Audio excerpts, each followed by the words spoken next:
Il y a un psychiatre très connu américain dont je suivais la conférence un jour et qui disait c'est très simple. Le tricot, c'est un art créatif qui va très vite pour vous donner du bonheur. Je vous conseille fortement d'en faire, d'abord parce que ça vous coûtera pas cher, et ce sera très efficace très rapidement. Chez moi, ça vous coûtera très cher et ce sera pendant des années.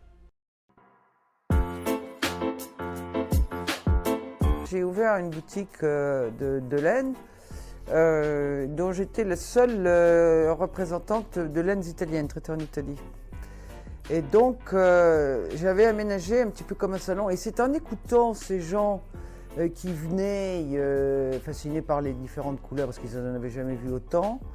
Ils s'installaient, ils parlaient et c'est en écoutant leur histoire que j'ai été sidéré, que je me suis dit il faut aller au-delà, quoi.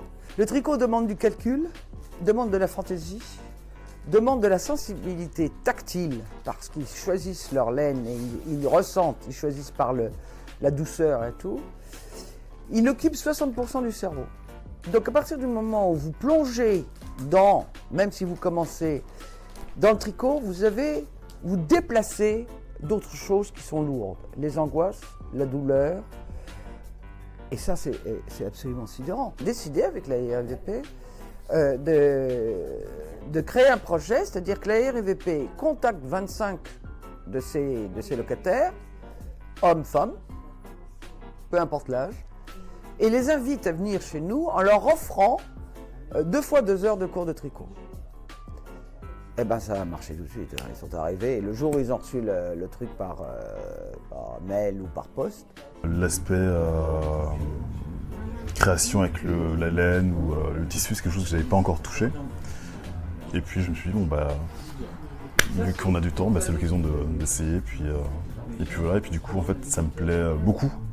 En fait, ça a stimulé, restimulé en fait, la créativité que je pensais avoir perdue avec cette histoire de confinement. Et du coup, bah, ça me rend en fait. Je suis content. Toujours un truc à boire ou à manger ou à grignoter. Et puis toujours des histoires à raconter ou des histoires qu'on peut aussi entendre. Et puis c'est un échange qui est très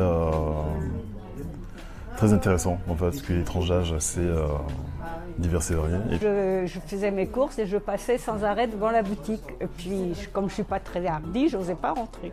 Puis un beau jour, je me suis dit, mais rentre quand même, et je suis rentrée. C'est là que j'ai connu Véronique. Et puis de fil en aiguille, elle m'a parlé, tout ça. Puis je me suis mise en confiance. Et puis maintenant, je viens pratiquement toutes les semaines. Ça déjà permet de rencontrer d'autres personnes, de voir quelqu'un, parce que quand vous vivez seul, ben, vous ne voyez personne finalement. Ça permet aussi de discuter, d'apprendre beaucoup de choses. On tricote, on parle, on papote, on boit son petit café. Non, c'est très sympathique et je trouve que c'est une très bonne idée d'avoir ouvert ça.